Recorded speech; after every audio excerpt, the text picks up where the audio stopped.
Hola gente, ¿qué tal? ¿Cómo están? Bienvenidos una vez más al canal de Filosofía en Marcha y en esta ocasión con la parte número 3 a la obra de Heidegger, que es Metafísica de 1929, Basis Metaphysique. Ya hablamos en la primera parte un poco sobre el contexto de la obra, sobre el despliegue de un preguntar metafísico. También comenzamos a hablar en la segunda parte sobre la elaboración de la pregunta, sobre la pregunta por la nada. Hablamos sobre el rechazo de las cosas, sobre la totalidad de lo ente. Hablamos también sobre la aparición del ente, sobre cómo captar la totalidad del ente, y también comenzamos a hablar sobre el tema del aburrimiento, sobre los estados de ánimo, sobre la negación de las cosas, sobre la creatividad, sobre la imaginación, sobre cómo se puede crear a partir de esa negación algo nuevo, algo novedoso, el tema del Dasein auténtico e inauténtico, y nos queda hablar sobre la angustia. Dice que en la angustia el Dasein es llevado ante la propia nada. Y se recordarán que en la segunda parte uno de los puntos importantes que fuimos tocando es qué es la nada y cómo había que reformular esa pregunta para no identificar, para no hacer a la nada una cosa donde justamente es lo absolutamente no ente, es absolutamente no una cosa. es Entonces la angustia no es el miedo, y acá va a marcar Angst es angustia y Furcht es miedo. Eso para que tengan en cuenta que hay una diferencia también en la palabra alemana, y el miedo tiene un objeto, es decir, hay un ante qué del miedo, de qué tengo miedo, por qué tengo miedo, pero en cambio uno se angustia por algo, pero no es por esto o aquello que yo me angustio, sino que hay una indeterminación. El ante qué del miedo, de qué tengo miedo, por qué tengo miedo, es siempre a algo, a tal cosa, a determinada cosa. Bueno, en la angustia ese miedo no tiene un ante qué determinado, sino que es la indeterminación ante lo que. Y eso por lo que nos angustiamos. Va a decir, es la indeterminación porque no es esto o aquello, sino es la totalidad de lo ente. Es decir, tengo angustia frente al todo, frente a la totalidad de las cosas. Entonces no puedo determinar que es por esto o por aquello. Porque todo el contexto, todo el ámbito de la relación con lo ente, con lo que me era familiar, y acá va a aparecer este tema eh, tan importante en la filosofía, que es la Unheimlichkeit, donde está la raíz Heim, hogar, y Unheim, que es la negación. Es decir, todo eso que era me era familiar, que me era ameno, en lo familiar uno se siente seguro, protegido, acobijado, va a decir todo eso en la angustia se me niega. Y fíjense que un Heimlichkeit es el mismo concepto, la misma palabra que utiliza Freud para lo, lo siniestro en relación con el inconsciente, y también lo usa Nietzsche con respecto al nihilismo cuando dice el más pavoroso de todos los huéspedes está ante la puerta. Y ese pavoroso es un Heimlichkeit. Así que fíjense cómo está esto de lo siniestro, lo pavoroso, lo hostil, lo... No sé cómo lo... No recuerdo cómo lo traduce Rivera en Ser y Tiempo. Pero es también esto que a la vez fascina, pero que genera rechazo, ¿no? Es porque, ojo con esto, un Heimlichkeit no es necesariamente tan negativo, sino que atrae. Hay una atracción por eso, un Heimlichkeit. O sea, hay una atracción por lo nuevo, en todo caso, por lo que no me es familiar. Ah, me llama la atención porque no lo conozco, quiero saber qué es, quiero descubrir qué es. Pero al mismo tiempo, en esa seducción y en esa atracción hay un peligro.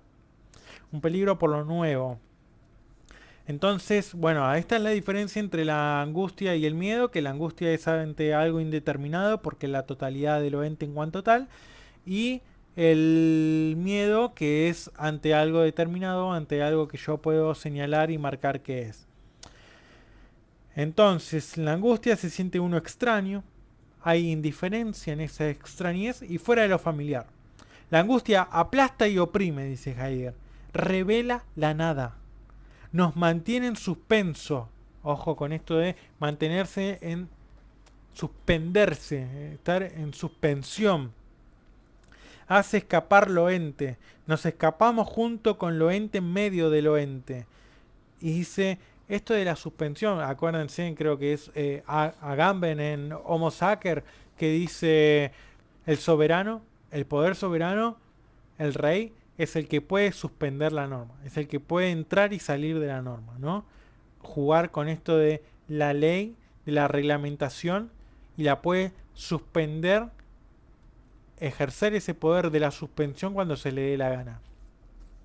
Ojo con eso, es un tema interesante porque justamente acá, en ese manejo, en la relación con las cosas, con eso familiar, en la practicidad en la que yo voy, hago, entro, salgo, hago la tarea, viajo, trabajo, estudio, lo que sea, dice, en un momento cuando me angustio todo eso entra en una suspensión en la que lo que me era familiar ya no me es familiar y en la que yo mismo, por decirlo así, en la que mi interioridad también se remueve y se suspende. Y quien yo creí que era, ya lo pongo en duda. Y bueno, hay algo ahí de la metodología de la duda cartesiana, si se quiere, ¿no? Este, bueno, entonces dice, no me siento o no te sientes extraño, sino que uno, el impersonal, el se, el man en alemán, se siente así.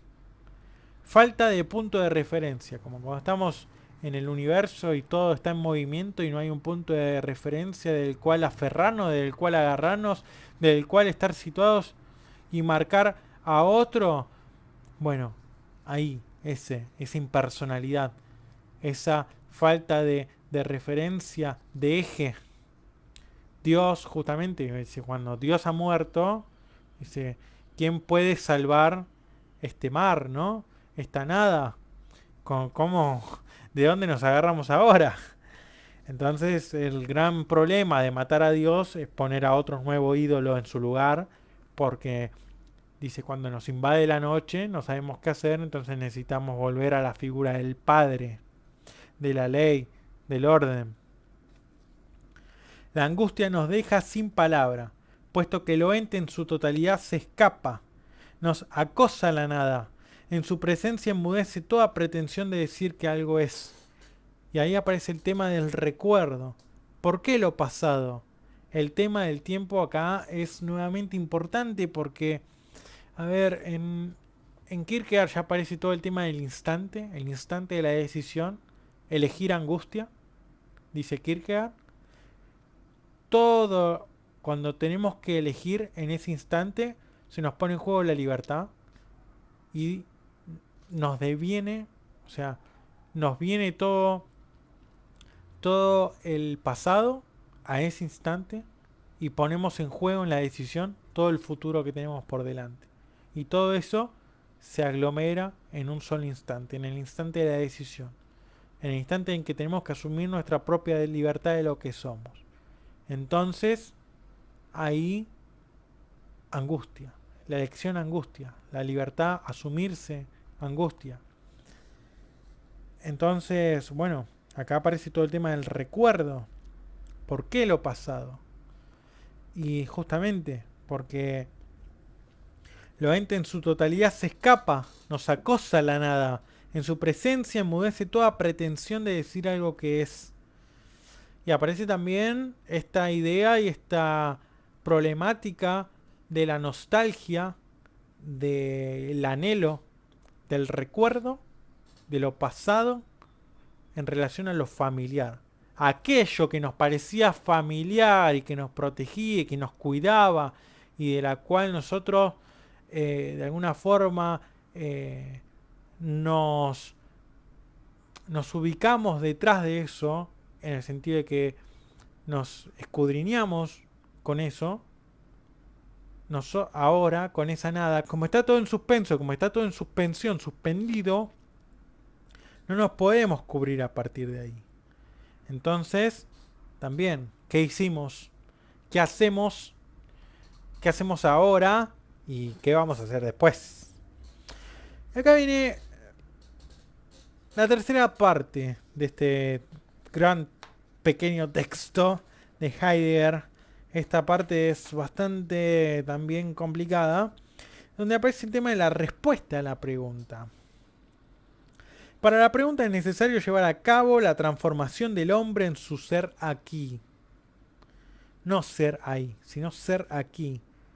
Y acá me da la sensación de que Heidegger está haciendo hincapié en la interioridad, en el aquí y ahora, en ese instante de la toma de decisión, en ese instante en el que el Dasein, en el que ese hombre, esa persona está angustiada, en que esa precomprensión del ser, o en ese modo en el que se mueve en la totalidad de lo ente, queda en suspenso. Que toda angustia hace acontecer en nosotros para apresar la nada que allí se manifiesta, dice. En la angustia la nada aparece. Aparece con lo ente en su totalidad. La totalidad, el ser, aparece siempre como copertenencia a la nada. Primero se tiene que dar esa totalidad de lo ente para que la nada surja. Y como la nada surge, aparece también y es posible el no y la negación, como vimos en las partes anteriores. Dice, la angustia es un retroceder ante calma hechizada. La angustia es un retroceder ante calma hechizada. La nada no atrae hacia sí, sino que por esencia rechaza. La nada no atrae hacia sí, sino que por esencia rechaza. La nada tiene que ver con el rechazo a la relación con lo ente, a la relación con la totalidad de lo ente, con esa calidad de de practicidad con la que teníamos. Nosotros nos movíamos, y acá volvemos a la primera parte donde mencionábamos la discusión de Heidegger con respecto a la ciencia. Dice, bueno, las ciencias no generan ese rechazo, sino que atraen hacia sí en esa manipulación de lo ente y de adquirir conocimiento y de sumar conocimiento y de hacerlo con exactitud, pero no con rigurosidad, moverse en la superficialidad de las cosas, adquirir conocimiento, trato, pero siempre en tono cuantitativo, es decir, en cantidad.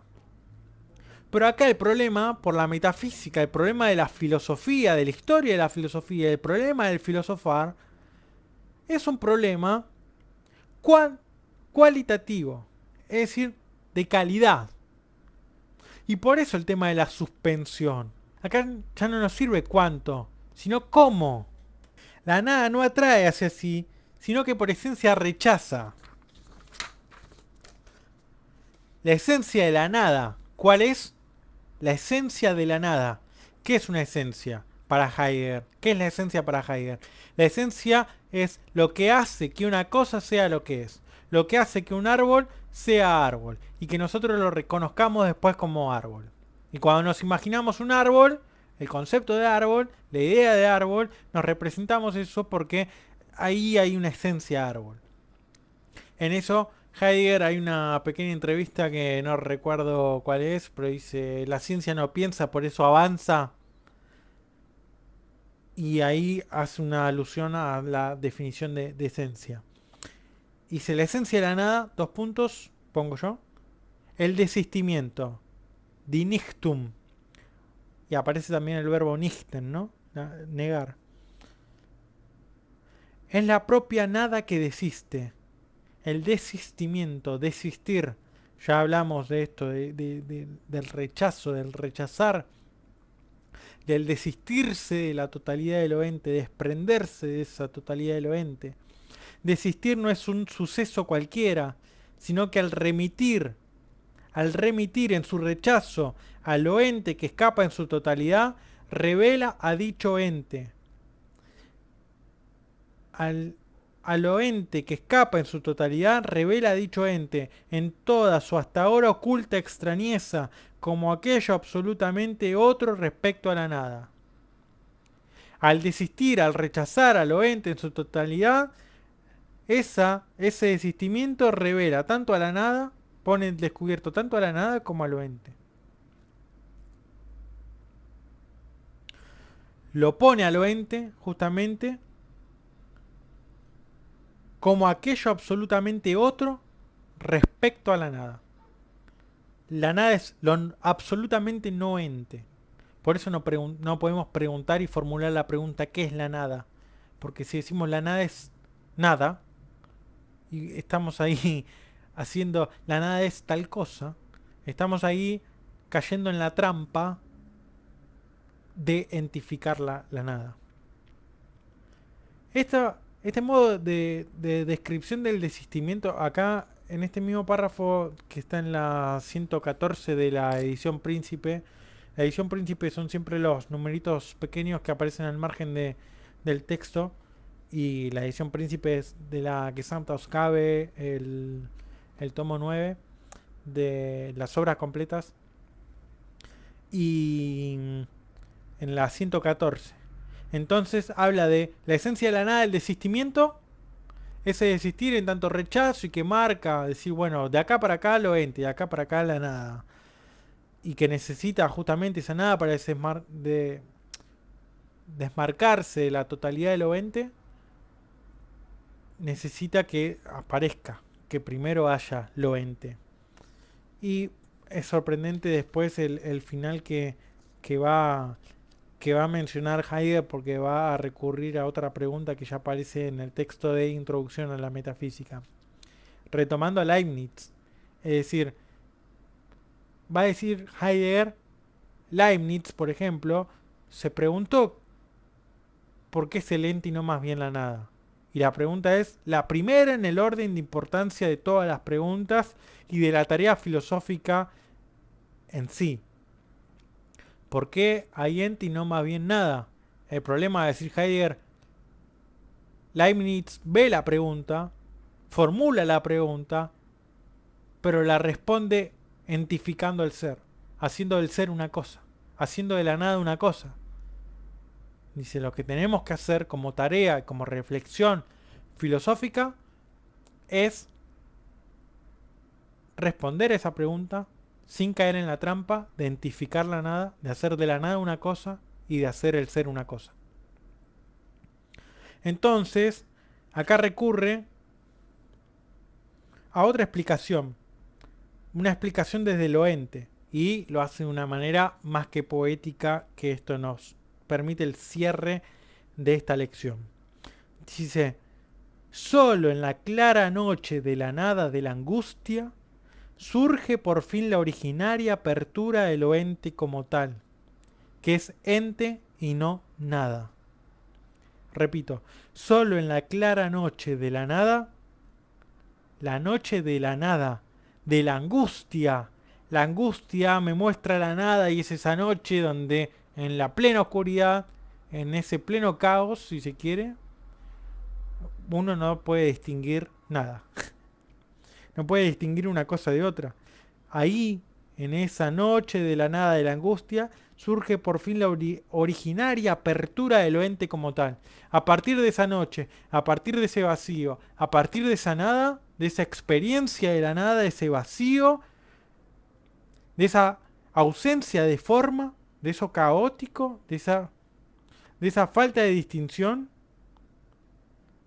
dice, por fin, a partir de ahí, hay una apertura originaria del ente. Puede haber una apertura originaria del ente como tal. Y puedo distinguir entonces qué es ente y no nada. Los espero en el próximo video, el próximo encuentro. Va a ser el cierre. Vamos a tratar de terminar con este pequeño texto, con este pequeño curso sobre qué es metafísica.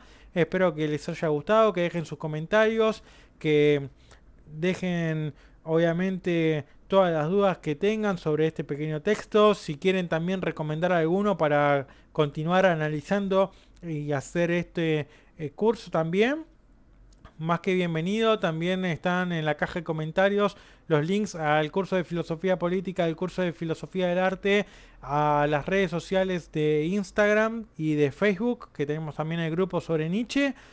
Y sin más, muchas gracias, agradecerles a todos y todas por esto fantástico que estamos haciendo y que a mí también obviamente me ayudan con su suscripción, con su like y con sus comentarios. Así que sin más, saludos.